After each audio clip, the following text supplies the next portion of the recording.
I don't think it will be a clear election budget. We are living in very uncertain times. It's very difficult to only give short-term incentives when there are challenges or in the longer term. Hi, Prof. Thank you so much for joining us today. Before we dive into our conversation on Budget 2025, would you like to introduce yourself? Sure.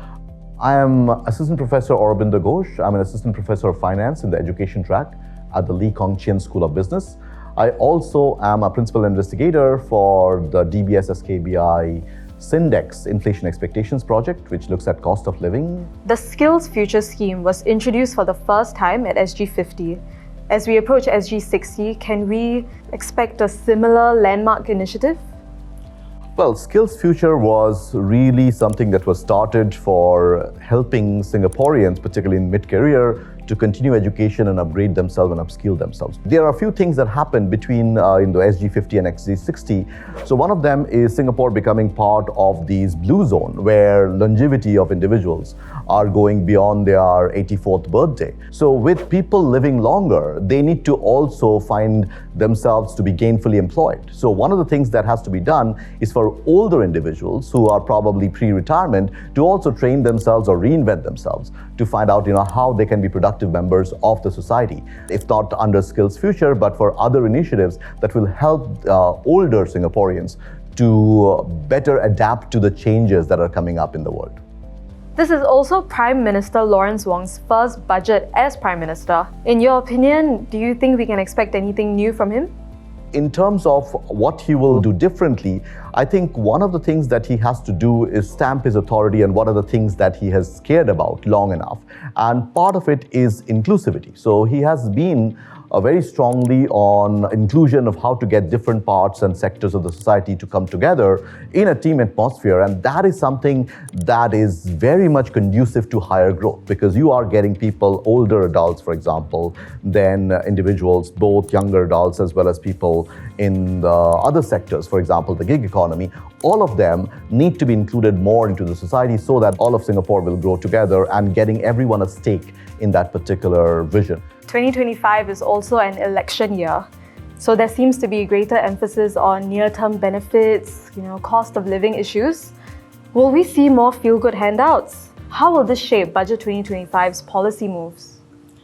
I don't think it will be a clear election budget. We are living in very uncertain times. It's very difficult to actually only give short-term incentives when there are challenges or in the longer term. And one of them is, particularly after the pandemic, is the cost of living issue, particularly the lower income population of Singaporeans, because they are still facing the brunt of higher cost of living. So in order to address them or their needs, it's important to keep some of the transfers there, but also help them to have higher salaries and higher skills so that they can deal better with the cost of living changes. So short-term incentives, while it might look good in the short term, might have longer term costs. I think this particular budget will have some elements of support that has been in the past, but there will be a lot of future-looking stance as well, like tax credits and so on, for the industries to upgrade themselves and also for individuals, workers, to have a better scope in the future. Young people are quite anxious with this advent of new technologies like artificial intelligence, ChatGPT. There are lots of industries like the legal sector, education, accountancy. A lot of different sectors might be the first ones who might lose their jobs. And whenever you are anxious and nervous, you are less innovative. So you have to find out a way of both challenging them and assuring them that the future is theirs. So giving them opportunities to work on real-life problems like internship opportunities internationally, as well as bringing international students, experts, professionals to come in here and work together in projects might be one way to calm them down and also improve their interpersonal skills. Singapore's economy grew by 4% in 2024, which exceeded the previous year's expectations. However, the prediction for this year remains at 1 to 3%. How do you think Budget 2025 will try and support this goal? Singapore has been quite forward-looking in placing their policies, particularly the policymakers in the Monetary Authority of Singapore. They preemptively actually imposed a tighter monetary policy so as to deal with the higher cost of living changes, particularly from imported inflation. So they have managed to also have a higher growth than what was expected. partly because of deploying assets and resources in the right areas and the right places. So if you look at manufacturing, if you look at artificial intelligence, technology, sustainability, all of these are important forward-looking agendas and mindset that they had. But at the same time, there are challenges up front which are dealing with possible bifurcation of the two biggest economies in the world in terms of their trade policies, and that might actually put a little bit of dent on the growth going forward. On a global outlook, there's concern that US President Donald Trump's threatened tariffs may stoke inflationary pressures. How do you think Budget 2025 will take geopolitical uncertainty into account? Singapore is a small open economy, so anything that happens around the world in some sense directly or indirectly affects us. So if you look at the new US administrations, and their policy is very much inward looking, but you have to be a little careful in not what people say but what people do. Cost of living is not just a unique thing to Singapore, it's happening across the world, and that's happening to US citizens as well. So if there's a tariff that is imposed across the board, there's a very good chance that the cost of living might get worse among the US citizens as well.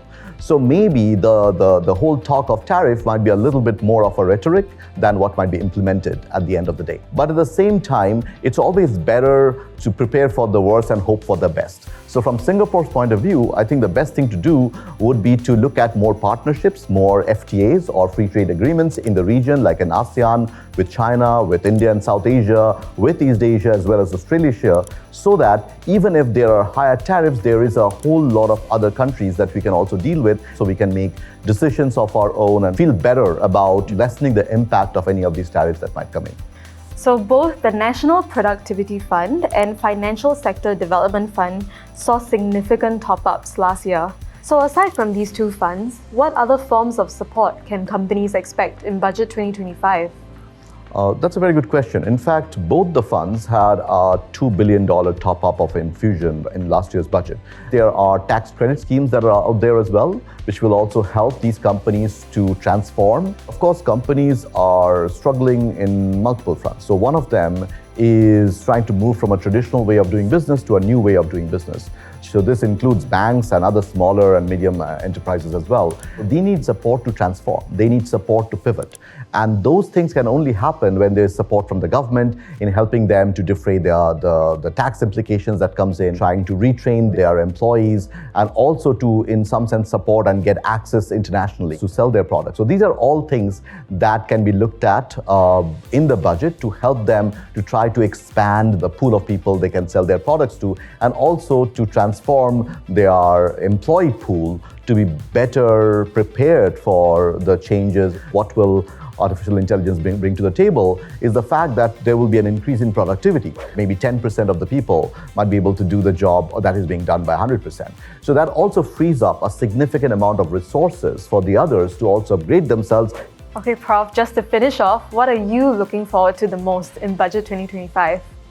I'm looking forward to the budget, in particular because you have the budget coming also in the same year as the next election. So there will be some levels of connection between the two. But what we want to see is that it's a forward-looking budget where transformation of the industry is part of the picture, upskilling of both older and younger folks is part of the picture, so that we are better prepared for the uncertainties in a bifurcated world where the two biggest economies are kind of moving away from each other, with more protectionism that is coming in order to support a better standard of living for most Singaporeans, not necessarily control the prices, but more likely to make them afford the new normal that we see in the cost of living.